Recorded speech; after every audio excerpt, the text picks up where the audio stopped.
Pessoal, vamos mais um, né?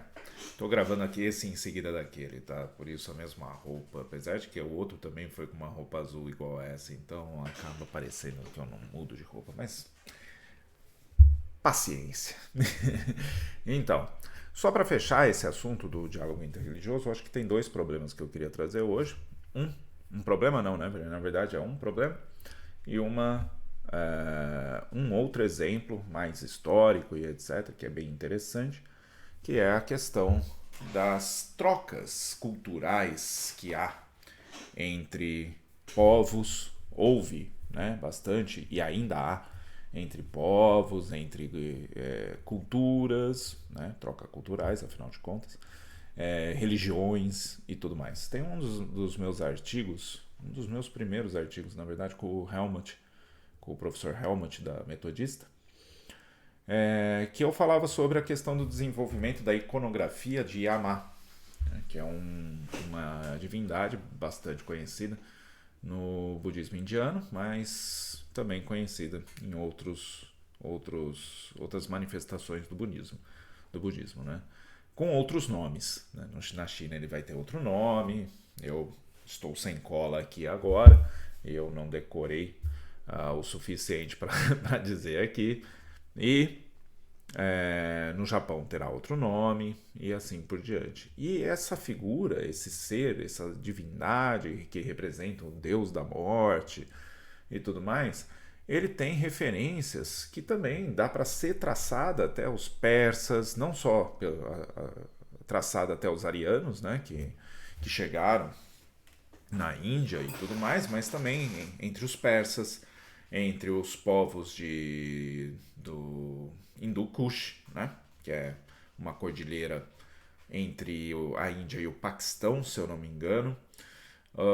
Também entre os nórdicos, dá para comparar. E os nórdicos aqui nós temos uma referência um pouco tardia, né, que desse século XIII, nos Edas, né, que foi compilado lá pelo século XIII, mas ainda assim está presente, muito próximo, né, com várias características muito próximas com Ymir, que é um gigante que foi morto e desmembrado para se criar um mundo. Temos também no Rig Veda Purusha, o Mahapurusha, né, o grande homem, acho que é só Purusha nesse caso, que fala também de um humano que foi desmontado, né, despedaçado e assim por diante. Então nós temos várias referências que mostram diálogos entre diferentes religiões, entre diferentes culturas e tudo mais, e que vai formando resultados diferentes de uma divindade que tem raízes comuns, que é o Yama, e aí traz para Ymir, traz para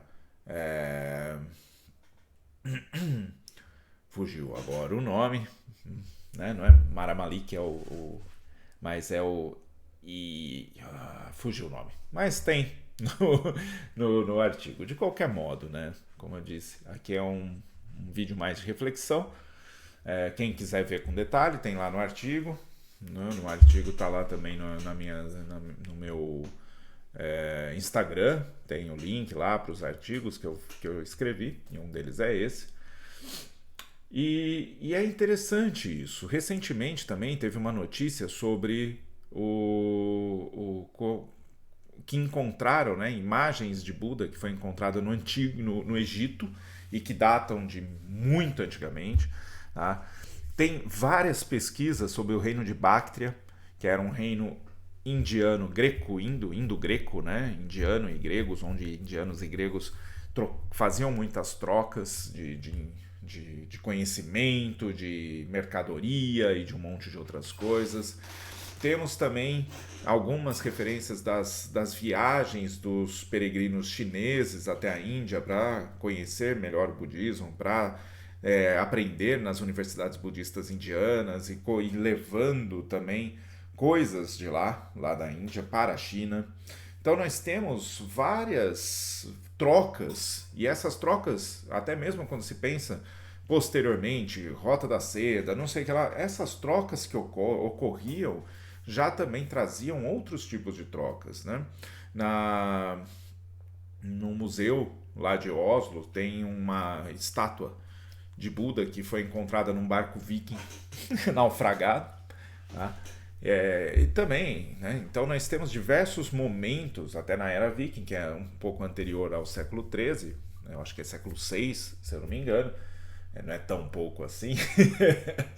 Tá? Então havia trocas, e essas trocas elas se influenciam mutuamente.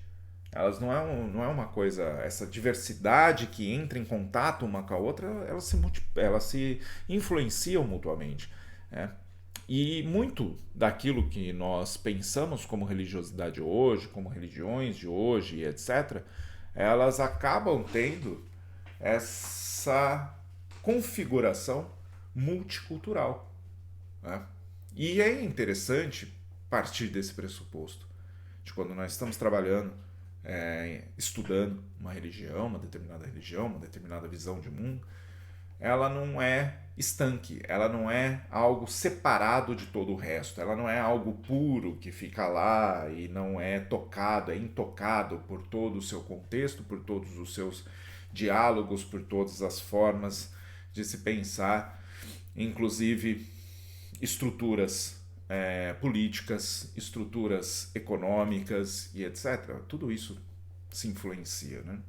E é legal esses estudos, essas pesquisas sobre essa influência multicultural no desenvolvimento de determinados aspectos religiosos, etc., porque nos ajuda também a pensar nessa importância da diversidade, na construção até mesmo daquilo que hoje nós adotamos como religião, como maneira de ver o mundo e que consideramos tão única, né? Sem toques nenhum de construção, sem nenhuma construção influenciada por diversos outros pensamentos.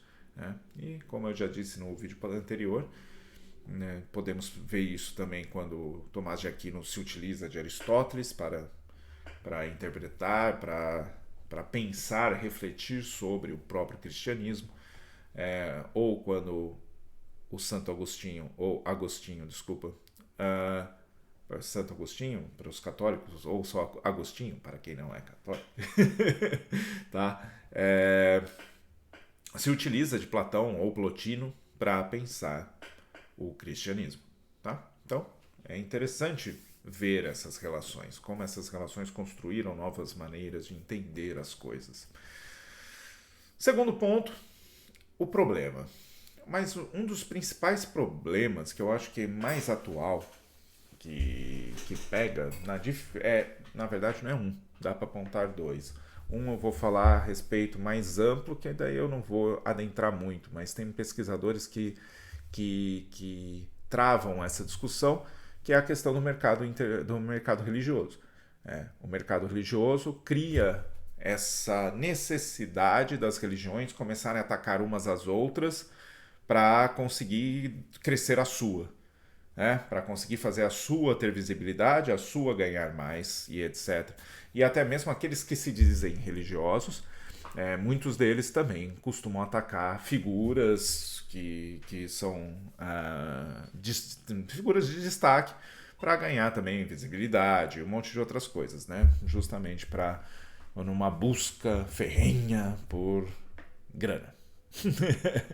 Basicamente isso, tá?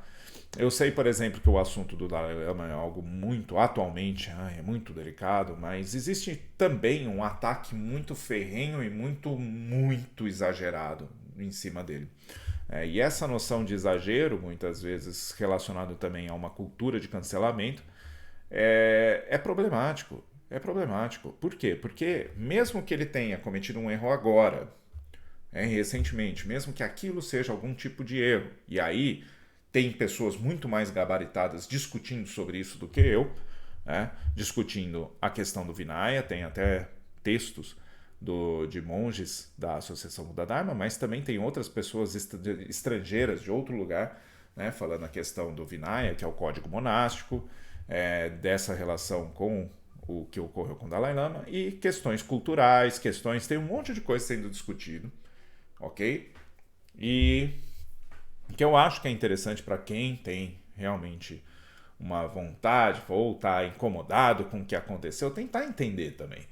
Tentar entender também a questão da idade, 87 anos, tentar entender um monte de outros fatores, porque o ser humano não é uma única coisa, não é um único fator.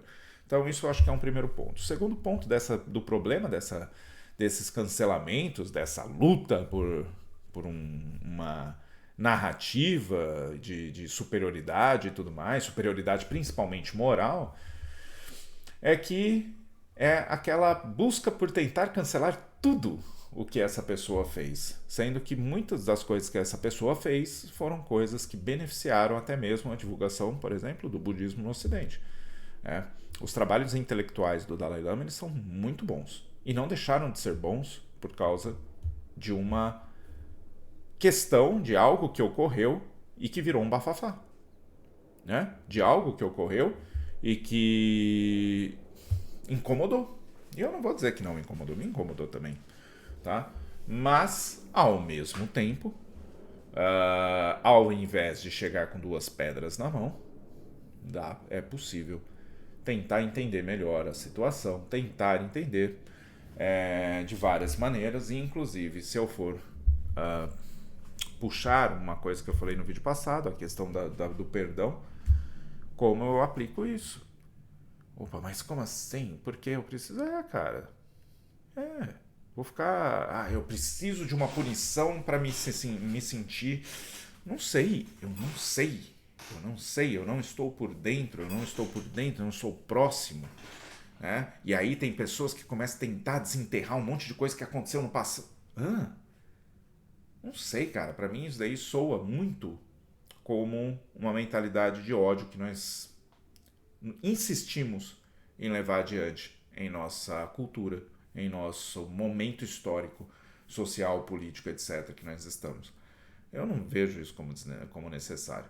Eu acho que tem pessoas gabaritadas para discutirem melhor esse tema do que eu, por exemplo.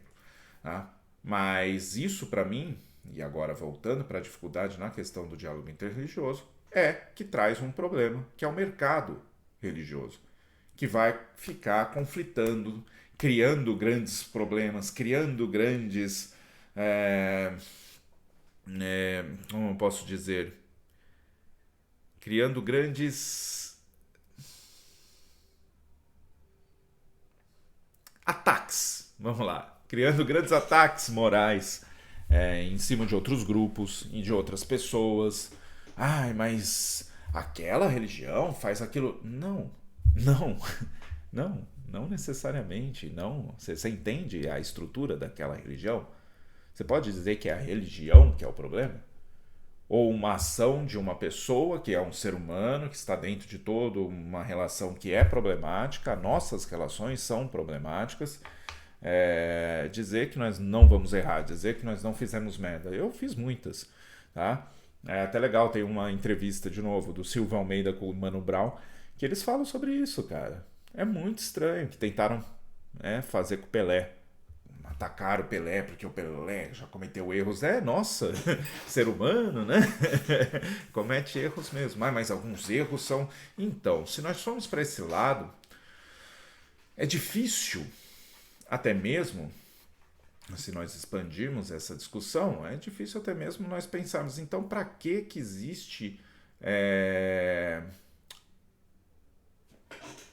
um sistema carcerário que busca, ou pelo menos se propõe, na teoria, a reeducar pessoas para a sociedade? Isso não é possível. Um erro cometido é um erro eterno. Né? Essa mentalidade me levaria a pensar isso, mas aí que está o erro. Né? E se eu me pensar como cristão, no sistema cristão, a natureza de Deus é perdão. Então nós sempre temos que estar aberto para a possibilidade de mudança, para a possibilidade de reconhecimento do erro do outro se reconhecer como alguém que errou e da sua vontade de mudar. No budismo, temos um procedimento bem parecido por conta da interdependência, da impermanência e etc, né? Porque todos temos aflições, todos vamos cometer erros dentro disso, só que é a intencionalidade, a vontade de mudar, a vontade, a própria autovigilância, a autoanálise de reconhecer esses erros, de reconhecer essas distorções e tentar corrigi-las para não cometer novamente. E como leigo, como laico, né, melhor falando, como alguém que está numa sociedade laica e etc., eu também não tenho porquê, principalmente por ser professor, eu não tenho como não pensar na possibilidade de que aquela pessoa também tem como mudar, né? E que existem maneiras de, e que todo mundo comete erros, né? E assim por diante. E às vezes o erro é muito mais um erro por conta de nossas questões de saúde, às vezes por questões de estresse, por questões de um monte de coisa. Então eu acho complicado uma sociedade na qual queremos insistentemente crucificar pessoas, né? Principalmente uma sociedade que tem uma forte influência cristã, querer ficar crucificando pessoas. O outro problema, né, que me veio na cabeça a respeito dessas coisas, eu esqueci, porque afinal de contas é assim que funciona a minha cabeça, né? Eu começo a falar um monte de coisa, abro, né, e acabo esquecendo um outro ponto anterior, mas provavelmente eu vou lembrar depois que eu terminar de filmar esse vídeo e já vai ser tarde. Mas o mercado religioso ele é um problema justamente por isso, né? Ele exagera coisas, tenta ferir a imagem dos outros grupos, cria essas cisões, cria esse embate, né? Tem vários pesquisadores, inclusive outro da UMESP, da UMESP, né, que é o Jung Mossung, que ele fala um pouco sobre essa questão do neoliberalismo, do mercado religioso, do capitalismo como religião. É bem interessante os textos dele. A Patrícia Palazzo Tsai, que é uma amiga minha também da Associação Buda Dharma, também já escreveu coisas relacionando, né, tentando pensar essa questão mercadológica, essa questão da economia dentro da religiosidade. Então são estudos interessantes de dar uma olhada, tá bom? Bem, eu acho que vou ficando por aqui. Até mais.